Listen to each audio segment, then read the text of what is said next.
Hello, and I'm back with the school story. We're going to pick up where we left off, and it's chapter 16. Poker, anyone? I'll start right in. Let's hope we won't have interruptions. I am here at work. All right. Right in the middle of Wednesday's morning meeting, Zoe's beeper started jiggling. She nudged Natalie, pulled her sweater up, and pointed at it. Natalie craned her neck to read the number and then frowned. In the hall on the way to science, Natalie said, I don't get it. I can tell the call is from Shipley because all the numbers there start with 555, but it's not my mom's number. Maybe she called from a meeting in a different room, suggested Zoe. But anyway, we know her number, so I'll just call her at lunchtime like we did Monday. When ZZ called Hannah Nelson from her soundproof office in the Deary School Library, Natalie listened. Right away, she could tell there was something wrong. Hannah, this is ZZ from the Sherry Clutch Agency. What's the news? Oh, I see. Well, I'm sorry about that. All right, goodbye. Natalie tore off the headphones and stood up. They're saying no, but she liked it so much, I don't get it. Zoe shook her head. No, that's not it. The good news is that they like the book and they definitely want it. But your mom said someone else is going to be the editor. She didn't sound very happy about it. It's someone named Letha Springfield. The color drained from Natalie's face as she sat down with a thump. Zoe stood up and looked at her. Are you all right? Natalie said, Letha, she's my mom's boss. She's the one I'm always telling you about. She can't be the editor. She's awful and she doesn't even like kids. Whenever she sees me, it's like she wants to push me into a closet or something. I really want my mom to be the editor. Can't we do something? Zoe said, I'm not sure. After school, Miss Clayton listened while the girls told her the good news and then the bad news. Natalie said, I'm not kidding. I don't want the lady to be the editor. There must be something we can do. Miss Clayton looked out the window for a few moments and then said, well, there's something you could try, but it might upset the whole deal. It all depends on how much they want your book. Natalie frowned. I don't care. I'll try anything. Miss Clayton turned to Zoe and said, you're going to have to be pretty tough agent if this is going to work. Do you think you're ready to play some poker? Poker, said Zoe. I love poker. I beat my dad and sisters at it all the time.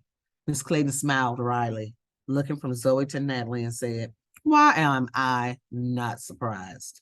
Natalie frowned. But this time you're not playing for matchsticks, Zoe. No problem, Zoe said. And Natalie thought, yeah, that's what the captain of the Titanic said. The Titanic said. Even after Miss Clayton had explained her idea, Natalie still felt like she was on a sinking ship. Hannah Nelson hurried to Letha's office at 3:00 on Wednesday afternoon. Letha was pacing behind her desk, her heels high, clicking as she crossed and recrossed the hard plastic chair mat.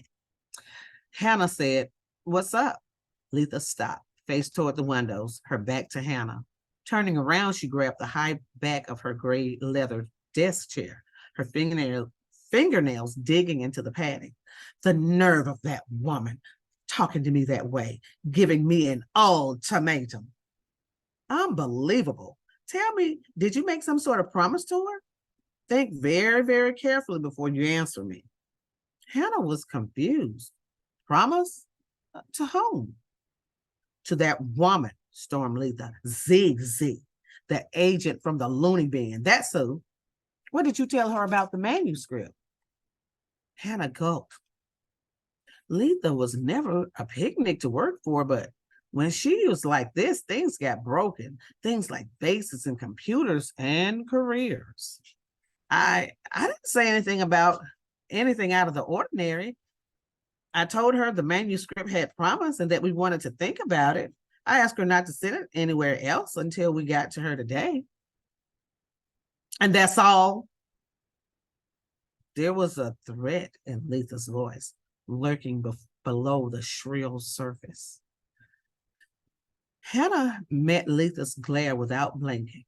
Yes, she said evenly. I am certain I said nothing more. Momentarily satisfied, Letha wheeled away, setting her chair spinning. Then what we're dealing with is crazy people, both her and her writer, because Zizi says that Cassandra Day has fixed on the idea that no one but you can edit her book. Hannah hid her feelings and asked, "And what did you tell her?" "Tell her?" raged Letha. "Tell her? I told her things don't work that way in the real world and that she'd better go and shake her author by the shoulders and get her to wake up. I told her that I'm the editor-in-chief at Shipley Junior Books and that I like the manuscript enough to take it on and edit it myself, and that if her little Miss Day doesn't care for that, then she could take her manuscript and throw it off the Empire State Building. That's what I told her." Hannah wished she could leave, but she nodded slowly and said, "Oh, I see." Letha wasn't done. "And do you know what she said to me?" She said, "Well, Miss Springfield, I always try to do all I can for my writers, so perhaps we both had better think about this. As if I'm suddenly going to change my mind. The nerve of that woman." There was a moment of quiet, and Hannah asked, "So what are you going to do?" Letha planted both feet and crossed her arms. "Unless I get an apology, we will not publish that book." Then, pointing with one long index finger, Letha added, "And if you have any contact with that agent, I want to hear about it. Is that clear?" Hannah nodded. "Certainly." Letha sat in her chair and spun away to look out the window. The meeting was over. Hannah got out quickly, glad she still had her job. Letha's door had been open and everyone on the floor must have heard her shouting. She was glad Natalie wasn't around. Natalie had called right after school to say she'd be waiting for her in the lobby at 5.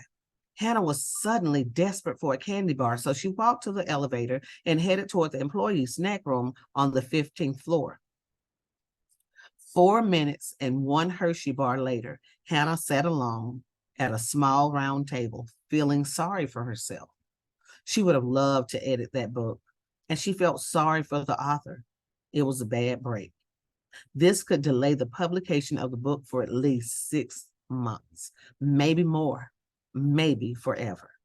And it was such a good book. It was such a good book.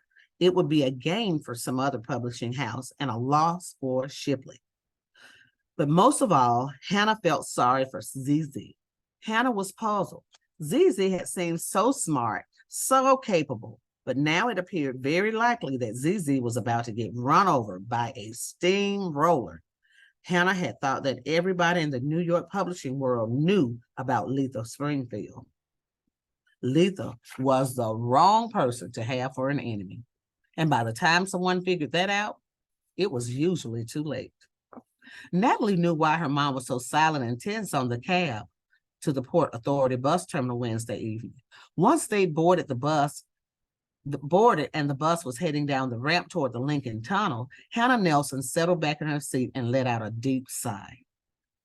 Natalie said, "Another one of those long meetings today, Mom?" With a grim smile, her mom said, "No, actually, it was 2 short ones, both with Letha." "Oh?" Yep, one first thing in the morning and the other in the afternoon. They were both about that manuscript, The Cheater." "What? Didn't she like it?" Her mom let out a bitter laugh. "That's not the problem. She liked it a lot. You'd have to be a moron not to. First thing in the morning, she calls me and says, 'This is a terrific book. The writer really knows kids, don't you think? You can just feel the zits popping out on their faces. Thanks for spotting it. I'm going to handle it myself." Hannah turned to look out the window. Natalie said, "Can she do that? Like, just take it away?" I'm going to go back and read this part. I read it wrong. Her mom let out a bitter laugh. "That's not the problem. She liked it a lot. You'd have to be a moron not to. But first thing in the morning, she calls me in and says, "This is a terrific book. The writer really knows kids, don't you think?" You can just feel the zits popping out on their faces. "Thanks for spotting it. I'm going to handle it myself." Hannah turned to look out the window. Natalie said, "Can she do that? Like, just take it away?" Turning back to Natalie, her mom said, Letha, Letha can do pretty much whatever she wants to. What's so upsetting is she does this all the time. I find a good property, and then she takes it over and steals all the glory, if you can call it that. It's not the glory I want. It's just that I'm trying to build a career here, and Letha's already got a great one. And this book, well, it has real promise, especially since it's a first novel. This is what an editor like me hopes for, a new writer with a strong first book who has the promise of developing into something more. That's how an editor gets noticed in the business. I just happen to be cursed with a selfish boss, and there's not much I can do about it. What about the second meeting? Asked Natalie. At about 3, she yells for me to come in her office, and then she rants and raves about this agent. Her name's Zizi, because she called Letha and said that the author wants me to be the editor for her book. So Letha practically accuses me of going behind her back and making promises to the agent, which I would never do. So now Letha's got her high heels dug in, and she's saying if it doesn't happen her way, then it doesn't happen. So the book is probably not going to get published, at least not at our company. Hannah paused and then said, "What I don't get is, why would the author be so determined to have me be her editor anyway?" Natalie said, "It's because you're a great editor, that's why. And the author probably heard about you, and the agent could probably tell this from talking with you, that you're nice too. Not like that witch Letha. Don't you just hate her?" "No, I don't hate her. I just don't understand her, that's all. It seems like it would be so easy for her to just ease up a little. She's got all this talent. She looks great. She makes good money, and she's really an amazing editor. I guess she just has some other issues that make her feel like she has to keep grabbing more and more for herself. In a way, I feel sorry for her." She almost added, "And I feel even sorrier for myself," but she did. Hannah fell silent and turned to look out the window again. Natalie was quiet too. She wished she could comfort her mom. She'd say, "Don't worry, Mom." Because if Miss Clayton and Zoe knew how to play poker half as well as they think they do, then help is on the way. That is the end of that chapter. I got through without any disturbances, but a couple of hiccups. The next chapter is chapter 17, High Stakes Aces Wild. Thanks for joining me again for my read of the school story. I'm doing my best to finish this book, and let's hope I can get it done in the next 2 weeks. If not, somebody come in and say, "Hey, Mr. Vita, get on your job." Bye-bye. Have a great day.